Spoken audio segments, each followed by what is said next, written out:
Son yazdığımız onlayn sınavın izahına baxırıq. Birinci sual burada -12 kiçikdir bərabərdir x kvadratı çıxılsın 9 kiçikdir bərabərdir 7 bərabərsizliyinin tam həllərinin sayını tapmaq lazımdır. Əvvəlcə x kvadratını qiymətləndirək. Bunun üçün hər tərəfin üzərinə 9 əlavə edirik. -12-nin üstünə 9 əlavə eləsək -3 kiçikdir bərabərdir x kvadratı kiçikdir bərabərdir 16.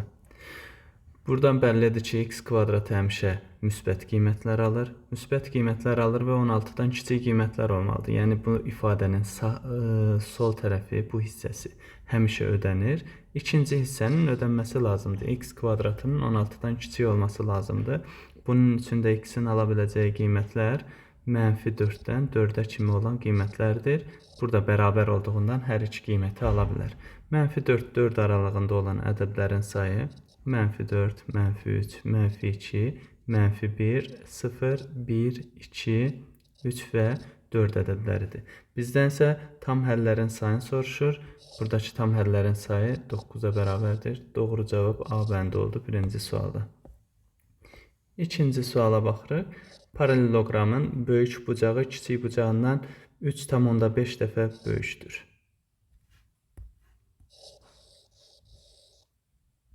Paralelogramın bucaqların alfa və beta şəklində ifadə etdik.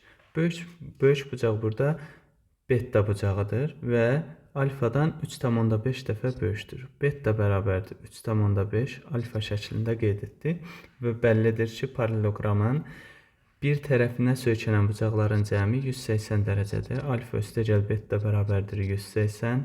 Yəni alfa üstəgəl 3,5 alfa bərabərdir 180. 4,5 alfa bərabərdir 180. Buradan da alfa bərabərdir. Deməli 45, 40 alınır. Alfanı 40 tapdıq. Onda beta bucağını təyin edirik. 3,5 vurulsun 40. Yəni 35 vurulsun 4. O da bərabərdir 140 dərəcə olar. Bizə isə paralelogramın böyük bucağı lazım idi. Bu da 140 dərəcə olar. Doğru cavabımız Y variantı oldu ikinci sualda. Növbəti suala baxırıq. A ədədi verilib 0-dan kiçik olaraq kök altında 4a kvadratı. 4-dən 2 çıxacaq. Kök altında a kvadratından modula çıxılsın. 3-cü dərəcə tək qüvvətdir deyənə buradan elə 2a-nın özü çıxacaq. Üstə gəlinsin. 16 4-cü dərəcədən 16-dan 2, 4-cü dərəcədən a üstü 4-dən isə yenə modulda a çıxılsın. 5-ci dərəcədən 32a üstü 5 yenə tək dərəcədir deyənə olduğu kimi çıxacaq kökdən. 2a buradan kökdən çıxdı. Məxrəcdə isə var modulda a çıxılsın 2, çıxılsın 2, bu da bütövlükdə moduldadır. Modulları qiymətləndiririk. A mənfi ədəddir, a mənfi ədəddir. Burada a mənfi ədəd olduğundan a çıxılsın 2 mənfi ədəd olur. Onda alırıq -2a çıxılsın 2a. Bu da mənfidir deyənə yenə çıxılsın 2a, çıxılsın 2a. Mənfidir deyənə modulda birinci modulun daxilində olan modulun açılışını yazırıq. Bu 2 çıxılsın a, çıxılsın 2 formasında olacaq. Bu da bərabərdir. -8a surətdə. Buradan 2-lər getsə, modulda -a qalar. A ədədi özü mənfi, qarşısında da bir mənfi var deyənə, modulun daxili müsbət olacaq. A özü mənfidir, 0-dan kiçikdir, qarşısında mənfi işarəsi var.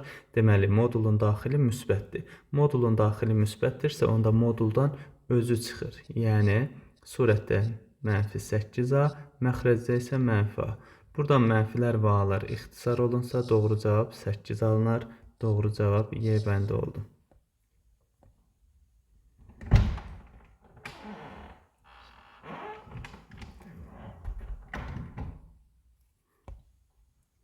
Növbəti suala baxırıq.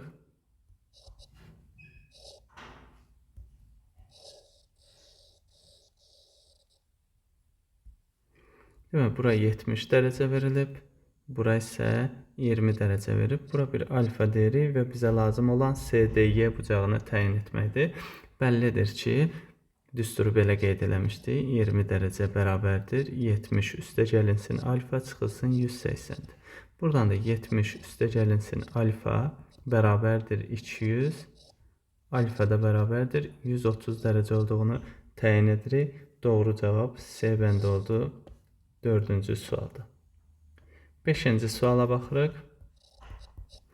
Demək bizə çevrənin tənliyi verilib. X çıxılsın 2a üstə gəlinsin 3-ün kvadratı, üstə gəlinsin y üstə gəl 4b çıxılsın 5-in kvadratı bərabərdir 16-dır və mərkəzinin koordinatları -5, 13 nöqtəsindədir.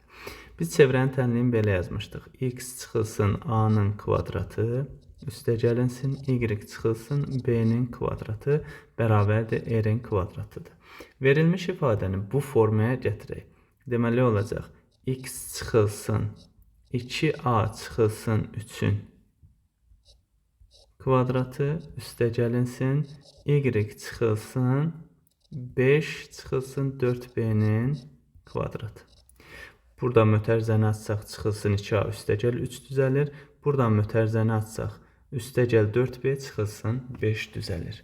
Və bizə deyir ki, mərkəzin koordinatları -5 və 13-dür.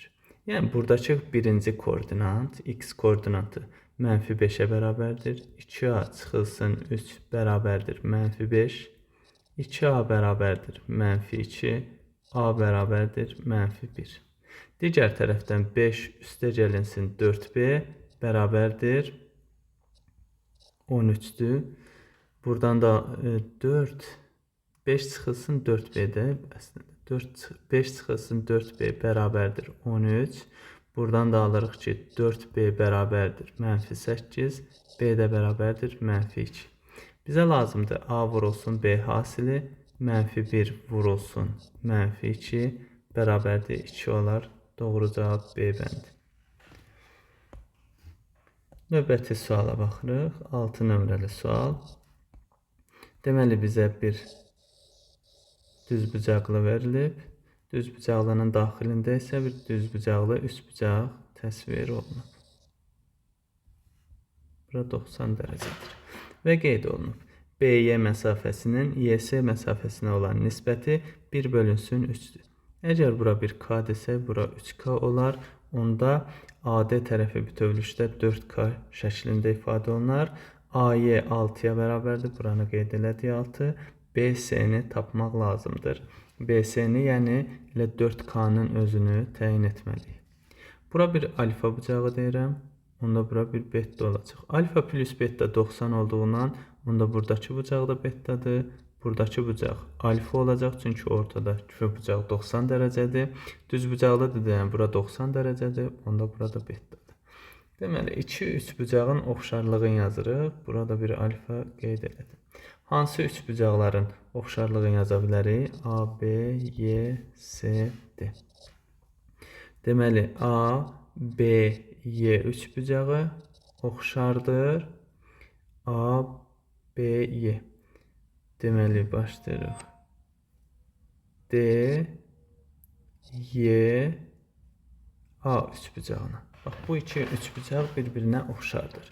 Və böyük üçbucaqda, yəni AYD-də alfanın qarşısında 6, kiçik üçbucaqda isə alfanın qarşısında K, böyük üçbucaqda 90-ın qarşısında 4K, kiçik üçbucaqda 90-ın qarşısında 6-dır. Bu da oldu. 4K kvadratı bərabərdir 36, K kvadratı bərabərdir 9, K kvadratı 9-dursa K bərabərdir 3 alınır. Bizə isə lazım olan ifadə 4K ifadəsi idi. 4 vurulsun 3 bərabərdir 12 alınır. Doğru cavabımız Y variantı oldu bu sualda. Növbəti sual 7-ci suala baxırıq. Düzbucaqlı üçbucağın iti bucaqlarından biri 25 dərəcədir. Düz bucaq təpəsindən hipotenuzda çəkilmiş tənbölən və hündürlük arasındakı bucağı təyin eləmək lazımdır. Demək, düz bucaqlı üçbucağın iti bucaqlarından biri 25-dir. Onda digər bucaq 65 dərəcə olacaq. Biz də demişdik, tənbölən və hündürlük arasındakı bucaq iti bucaqların fərqinin yarısıdır. Yəni 65 çıx 25 bölünsün 2. Bu da bərabərdir 40 bölünsün 2 bərabərdir 20-dir. Əgər burada tənbölən və hündürlük yox, median və hündürlük arasında olsaydı, arasındakı bucağı soruşsaydı, onda 2-yə bölünmə olmurdu. Elə ki, bucaqların fərqi şəklində götürürdük. Burada isə tənbölən olduğundan iti bucaqların fərqinin yarısını tapmalıyıq. Bu da 20-yə bərabər oldu. Doğru cavabımız B bəndi oldu. 8-ci suala baxırıq. Kvadratın diaqonalı 8-dir. Sahəsini tapın. Kvadratın sahəsi A kvadratıdır. Digər tərəfdən də D bərabərdir A kök altında 2 olduğunu bilirik. Yəni buradan A-nı tapsaq A bərabərdir D bölünsün kök altında 2-dir və qiymətin yerinə yazsaq D kvadratı bölünsün 2 alınır. Bu da 8-in kvadratı bölünsün 2 bərabərdir 32 olar. Doğru cavabımız A bəndi oldu. 9-cu suala baxırıq. Verilmiş çevrədə AMB qövsü 126 dərəcə olarsa, alfa, beta və qamma cəmini tapın. Deməli, alfa, beta və qamma hamısı hər üçü AMB qövsünə söykənən daxilə çəkilmiş bucaqlardır və bəllidir ki, daxilə çəkilmiş bucaq söykəndiyi qövsün yarısına bərabərdir. Yəni 126 bölünsün 2, bu da bərabərdir 63 olar. Bizə lazım olan ifadə alfa üstəgəl beta üstəgəl qammadır. Yəni 3'ü də bərabər olduğundan 3 vurulsun 63 bərabərdir 189 olar. Doğru cavabımız C variantı oldu bu sual üçün. Növbəti sual 10-cu sual. A və B çoxluqları üçün NA vurulsun NB bərabərdir 15'dir və NA ilə B-nin kəsişməsi bərabərdir 2'dir. Onda N, A və B-nin birləşməsini təyin etməliyik. Çoxluqların elementlərinin sayı yalnız natural ədədlər ola bilər. Yəni burada ya bu 1'dir, bu 15, ya da bu 3, bu 5. Bax, bu formada bir ifadədir. Yerlərin dəyişiyi də yaza bilərik. Amma burada sadəcə sayın ifadə olunmasıdır deyəni bu şəkildə yazmaq bizə kifayət edir.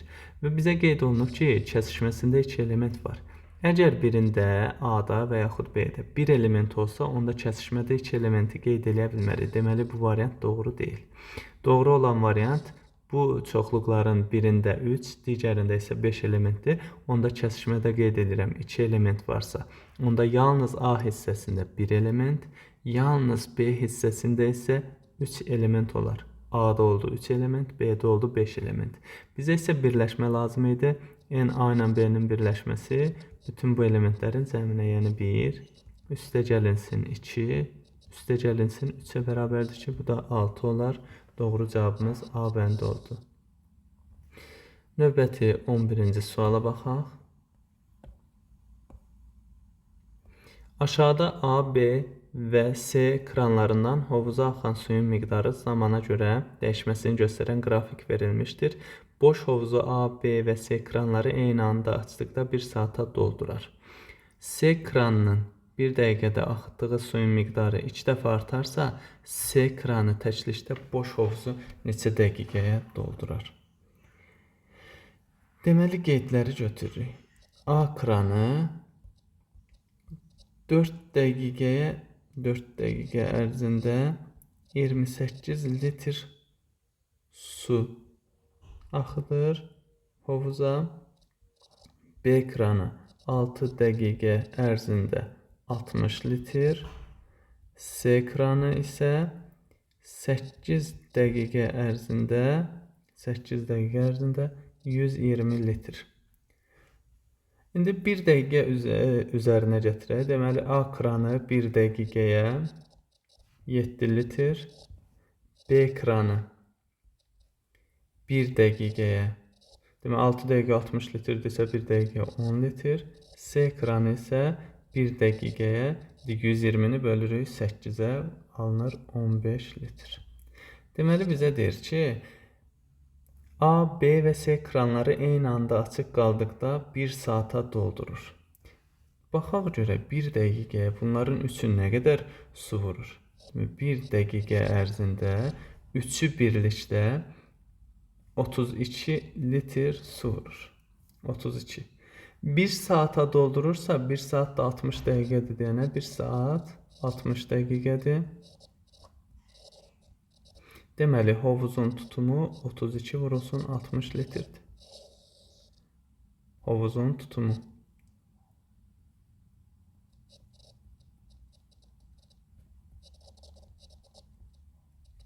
İndi bizə deyir ki, C kranının 1 dəqiqədə axıtdığı suyun miqdarı 2 dəfə artarsa, C kranı 1 dəqiqəyə 15 litr su axıdırdı. İndi deyir ki, 1 dəqiqəyə axıtsın 30 litr. Növbəti hissə. C kranı 1 dəqiqəyə 30 litr su vurur hovuza. Və hovuzun tutumu da 32 vurulsun 60'dır. Onda 32 vurulsun 60 litri bölərik 30 litre, görək neçə dəqiqə alınacaq. Buradan da ixtisarlar geçsək ki, 64 dəqiqə.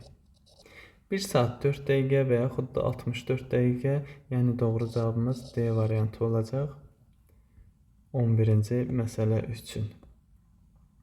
12-ci məsələyə baxırıq. 2x kvadratı çıxılsın x üstəgəlinsin a bərabərdir 0. Kvadrat tənliyinin kökləri sinus alfa və kosinus alfa olarsa a parametrini tapın. Deməli, Viet teoremini tətbiq edəcəyik. x1 bərabərdir sinus alfa olsun, x2 bərabərdir kosinus alfa olsun. Viet teoremini tətbiq eləmək üçün bu tənliyi çevrilmiş kvadrat tənliyə gətirmək lazımdır. X kvadratı çıxılsın 2'də 1 x üstəgəlinsin a bölünsün 2 bərabərdir 0'dır. Sinus alfa üstəgəlinsin kosinus alfa bərabərdir 2'də 1'dir. Digər tərəfdən də sinus alfa vurulsun kosinus alfa bərabərdir a bölünsün 2'dir. Birinci tənliyin hər tərəfini kvadrata yüksəltsək, sinus kvadrat alfa üstəgəlinsin kosinus kvadrat alfa üstəgəlinsin 2 sinus alfa kosinus alfa bərabərdir 4'də 1 alınar. Əsas eyniliyə görə bu 1'ə bərabərdir. Üstəgəlinsin 2 vurulsun sinus alfa vurulsun kosinus alfa da a bölünsün 2. Bu da bərabərdir 4'də 1 olar. 2'lər ixtisar olunsa buradan a üstəgəl 1 bərabərdir 4'də 1. Yəni a bərabərdir mənfi 4'də 3 olduğunu alarıq. Demək doğru cavabımız B bəndi oldu 13-cü sualı üçün. 13-cü suala baxırıq.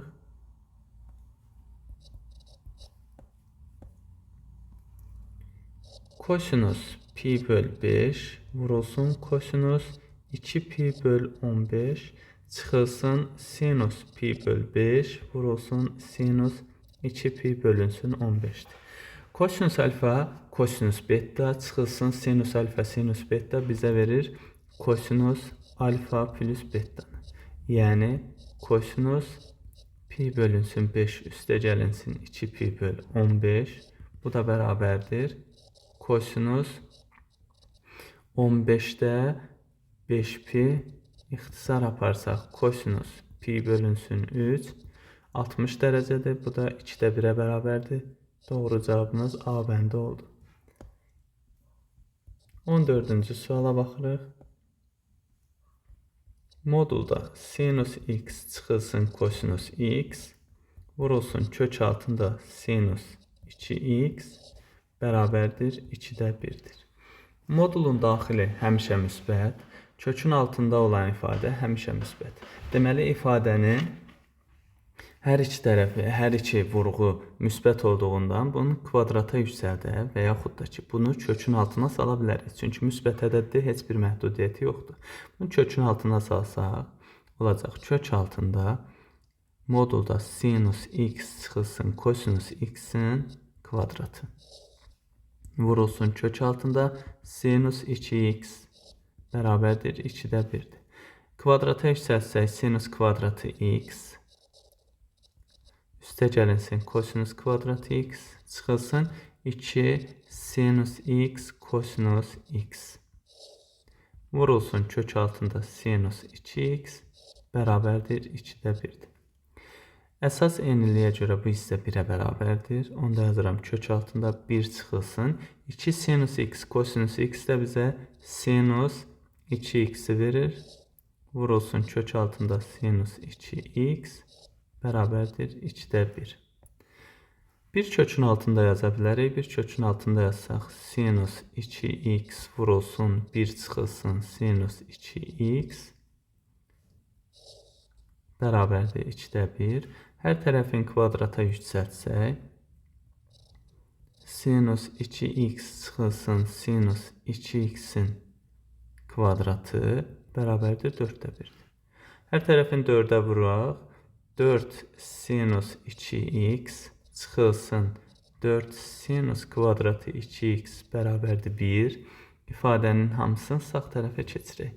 Sağ tərəfə keçirsək 4 sinus kvadratı 2x çıxılsın 4 sinus 2x üstə gəlinsin 1 bərabərdir 0-dır. Müxtəsər vurma düsturu kimi baxsaq bu 2 sinus 2x çıxılsın 1-in mötərizə kvadratı bərabərdir 0-dır. İfadənin kvadratı 0-a bərabərdirsə 2 sinus 2x bərabərdir 1. Buradan da sinus 2x bərabərdir 2-də 1 olduğunu alırıq. Sinus x bərabərdir a tənliyinə görə 2x bərabərdir mənfi 1 üstü k. Arcsinus 2-də 1 üstə gəlinsin pi k olar. Buradan da 2x bərabərdir mənfi 1 üstündə k. Arcsinus 2-də 1 pi bölünsün 6 üstə gəlinsin pi k'dır. Hər tərəfin 2-yə bölüb x-i təyin edirik. X bərabərdir mənfi 1 üstü k. Pi bölünsün 12 üstə gəlinsin pi k bölünsün 2 alınır. Demək burada da doğru cavab mənfi 1 üstü k. Pi bölü 12 üstə gəlir 2 pi k. B bəndi olar. 15-ci suala baxırıq. Hər biri 4 cavabdan ibarət olan 3 sualın cavab kartlarını neçə fərqli üsulla hazırlamaq olar? Deməli, bunun belədir də, kombinizon 4-dən 3. 4 cavabdan ibarət 3 sualın cavab kartlarını. Demək, 4 dənə cavabı var. Birinci sual A, B, C, D. İkinci sual A, B, C, D. Üçüncü sual A, B, C, D. Bax, bu formadadır. 3 sualdır. Hər birində 4 cavabı var. Neçə fərqli cavab kartı hazırlamaq olar? Deməli, belə baxırıq. Birinci sualda A bəndi doğru ola bilər. B də doğru ola bilər. C də, D də doğru ola bilər. Demək, burada 4 variantımız var. İkincidə də yenə A da doğru ola bilər. B də, C də, D də. Burada da 4 variantımız var. Üçüncüdə də A, B, C və D variantlarından biri doğru ola bilər. Deyənə, burada da 4 variantımız var. Bunları bir-birinə vursaq, 4 vurulsun 4 vurulsun 4 bərabərdir 64 alarıq. Doğru cavabımız C variantı oldu 15-ci sualda. 16-cı suala baxırıq. Loqaritma 4-də 1 əsasından 32 çıxılsın loqaritma 0 tam %4 əsasından 125.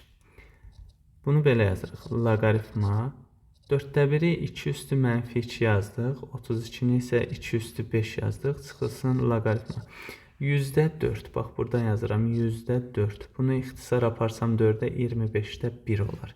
25-də 1 isə 5 üstü mənfi 2-dir. Yəni 5 üstü 2 25 edir. Mənfi də yazdıq deyənə 25-də 1.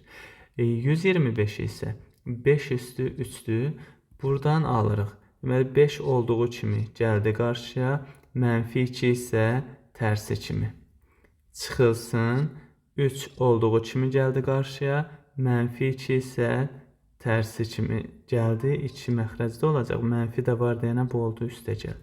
Deməli, oldu mənfi 2 də 2, bu da bərabərdir mənfi 1. Doğru cavabımız oldu A bəndi.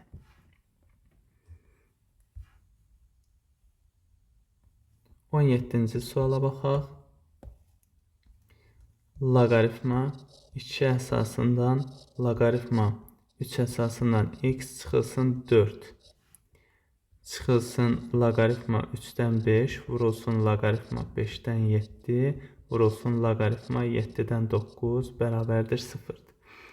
Buradan 5 ilə 5, 7 ilə 7 ixtisar getsə, loqaritma 3-dən 9 qalar ki, loqaritma 3-dən 9 2-yə bərabərdir. Yəni aldıq. Loqaritma 2 əsasından loqaritma 3 əsasından x çıxılsın 4 bərabərdir. Sağ tərəfə keçirsə 2-ni bərabərdir 2 olar. Bu hissəyə baxırıq. Loqaritma 3 əsasından x çıxılsın 4 bərabərdir. Bax, bu əsası 2-dir. 2-nin üzərinə cavabı yazmalıyıq. 2 üstü 2, yəni 4-ə bərabərdir. Onda x çıxılsın 4-də bərabərdir. 3 üstü 4, 3 üstü 4 də 81-ə bərabərdir. X çıxılsın 4 81-dirsə, x də bərabərdir. 81 üstəgəl 4, yəni 85 olar. Doğru cavabımız C variantı oldu bu sual üçün. 18-ci sual.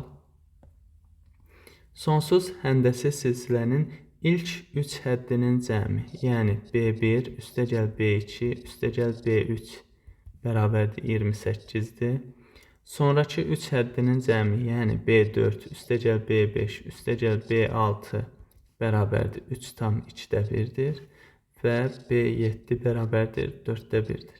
Sonsuz həndəsi silsilənin cəmini tapmaq lazımdır. Deməli, biz buradan B1 və Q-nü müəyyənləşdirməliyik. İlk iki tənlikdən birincisinin olduğu kimi saxlamaqla ikincisini B4'ü yazıram. B1 vurulsun Q-nün kubu.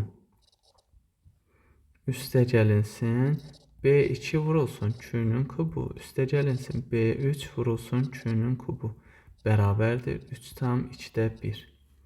Q-nün kubunu mötərizə xaricinə çıxartsam B1 üstə gəl B2 üstə gəl B3 qalar ki, bu da 28 eləyər. Bərabərdir 3 tam 2-də 1-i də 2-də 7 şəklində yaza bilirik. Bunlar ixtisar getsə, burada qalar 4. Yəni alırıq ki, Q kubu bərabərdir 8-də 1. Q kubu 8-də 1-dirsə, Q 2-də 1-ə bərabər olar. Q-nü təyin elədik. İndi bizə B1 lazımdır. B1-i necə təyin edirik? B7 bərabərdir B1 vurulsun Q üstü 6'dır. Buradan da alıram ki B7'nin qiymətini yazaq başa. 4'də 1 bərabərdir B1 vurulsun Q üstü 6'da olacaq 64'də 1. Hər tərəfin 64'ə vursam 16 bərabərdir B1 olduğunu alarıq. B1'i də təyin elədik. Bizə isə S lazım idi. Sonsuz həndəsi silsilənin cəmi B1 bölünsün 1 minus Q-dür. Yəni 16 bölünsün 1 çıxılsın 2-də 1. 16 bölünsün 2-də 1. Bu da bərabərdir 32 eləyər. Doğru cavab D bəndi oldu. 19-cu suala baxırıq. AX üstə gəlinsin 2y bərabərdir 4. 6x üstə gəlinsin A üstə gəl 1y bərabərdir B. Xətti tənliklər sisteminin sonsuz sayda həlli varsa, A plus B cəminin müsbət qiymətini tapın. Xətti tənliklər sisteminin sonsuz sayda həllinin olması üçün A bölünsün 6 bərabərdir 2 bölünsün A plus 1 bərabərdir 4 bölünsün B şərti ödənməlidir. Deməli, ilk iki tənliyə baxaq, bərabərliyə. Buradan alırıq A vurulsun A plus 1 bərabərdir 6 vurulsun 2. A kvadratı üstə gəl A çıxılsın 12 bərabərdir 0. A1 bərabərdir mənfi 4. A2 bərabərdir 3 olduğunu taparıq. Birinci və üçüncü bərabərlikdən, yəni A bölünsün 6 bərabərdir 4 bölünsün B-dən isə A vurulsun B bərabərdir 24 alırıq. Əgər A 4 olarsa, A bərabərdir 4 olarsa, daha doğrusu mənfi 4 olarsa, onda A-nın yerinə mənfi 4 yazsaq B bərabərdir mənfi 6 olar. Əgər A 3-ə bərabər olarsa, B bərabərdir 8 alınır. Bizə isə lazım idi A plus B cəminin müsbət qiyməti. Yəni 3 üstəgəl 8 bərabərdir 11. Doğru cavab Y variantı oldu. Növbəti 20-ci suala baxırıq. A və B-nin hansı qiymətində xətti tənliklər sisteminin, burada sistem sözü yazıb, əslində bu xətti tənliyin özüdür. Xətti tənliyin həlli yoxdur. Xətti tənliyi AX bərabərdir B formasındadır. A bərabərdir 0, B fərqlidir 0 olarsa, həlli yoxdur şərti ödənmiş olur. Deməli, bunu bu formaya gətirək. A kvadratı x üstəgəlinsin 2b çıxılsın 4 bərabərdir 4x üstəgəlinsin AB çıxılsın 2a.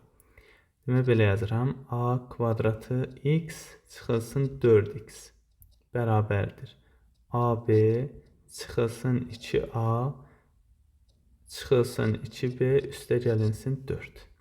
X-i çıxartdım ötərizə xaricinə. A kvadratı çıxılsın 4x bərabərdir AB çıx 2a çıxılsın 2b üstəgəlinsin 4. Demək dedik, A bərabərdir 0 olmalıdır. Yəni A kvadratı çıxılsın 4 bərabərdir 0. A bərabərdir 2. A bərabərdir -2. 2 dənə şərt ödəndi. İndi buradan ikinci hissə, yəni bu tərəf 0-dan fərqli olmalıdır. AB çıxılsın 2a çıxılsın 2b üstəgəlinsin 4 fərqlidir 0 olar. Demək, A bərabərdir 2 şərtində baxırıq. Əgər A 2-yə bərabər olsa, onda alınır 2b çıxılsın 4 çıx 2b üstəgəl 4 fərqlidir 0. Buradan 4-lər getdi. 0 fərqlidir 0. Bu şərt ödənmədi. Deməli, bu kənar köşdür. Həllə uyğun deyil. Növbətisini yoxlayırıq. A bərabərdir -2 olarsa, onda -2b, burada yerinə yazıram. -2b üstəgəlinsin 4 çıxılsın 2b üstəgəl 4 fərqlidir 0 olmalıdır. -4b üstəgəlinsin 8 fərqlidir 0. 4b fərqlidir 8. B fərqlidir 2. B fərqlidir 2 olmalıdır. Deməli, aldıq. A bərabərdir -2. B fərqlidir 2. Doğru cavab C variantı oldu. 21-ci suala baxaq.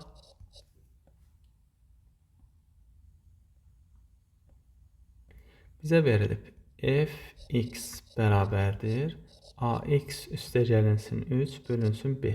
Xətti funksiyasının tərs funksiyası bərabərdir 1,2x çıxılsın 0,6 olarsa a plus b cəmini tapın.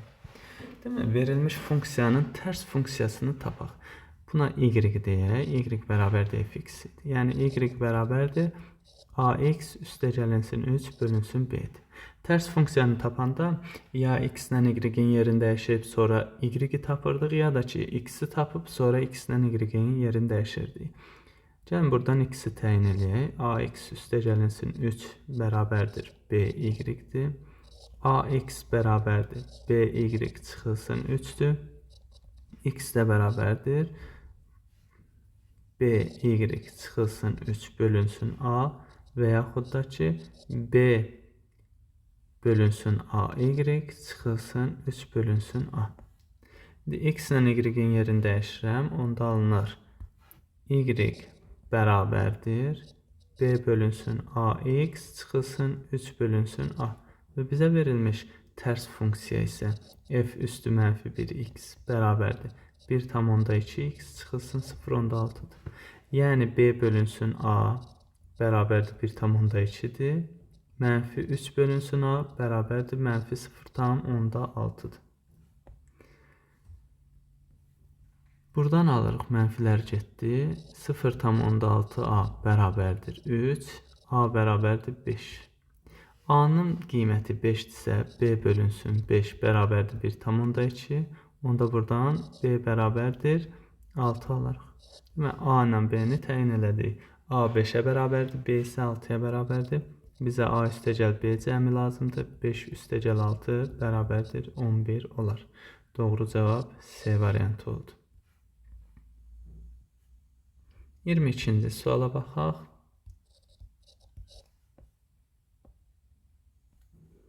Bir bölünsün A üstəgəlinsin 1 bölünsün B bərabərdir 4'dür. 3A üstəgəlinsin 3B üstəgəl 2AB bölünsün AB ifadəsinin qiymətini tapmaq lazımdır. Verilmiş ifadədən ortaq məxrəci gətirsək, A üstəgəlinsin B bölünsün A vurulsun B bərabərdir 4. Buradan da A üstəgəl B-ni təyin eləsək 4AB olduğunu taparıq. İndi ifadəni həll eləyək. 3'ü çıxartdıq mötərizə xaricinə. A üstəgəl B üstəgəlinsin 2AB bölünsün AB-dir. A üstəgəl B-nin qiymətini gətirib yerinə yazsaq, 3 vurulsun 4AB üstəgəlinsin 2AB bölünsün AB-dir. Bu da bərabərdir 12, bu da 2. 14AB bölünsün AB. AB-lər getsə 14 alınar. Doğru cavabımız B bəndi oldu 22-ci sualda. 23-cü suala baxaq. 0,4 dövrdə A bərabərdir 3A üstəgəlinsin 4 bölünsün 30'dur. Qarışıq dövrünlük kəsri adi kəsrə çevirmək üçün 90'da bu olacaq 4A çıxılsın 4. Bu da bərabərdir 30 3A üstəgəlinsin 4. 30 ilə 90 ixtisar aparsam, burada 3, burada 1 qalar. Bu da oldu 4A bu şəkildə yazıram. Çıxılsın 4 bərabərdir 3'ü vursaq 9A üstəgəlinsin 12. Bunu da açılışını yazsam 40 üstəgəlinsin A çıxılsın 4 bərabərdir 9A üstəgəlinsin 12. A-nı keçirsək 9'un yanına 8A bərabərdir 24. A da bərabərdir 3 olduğunu alarıq. Doğru cavabımız A variantı oldu 23-cü sual üçün. 24-cü suala baxırıq.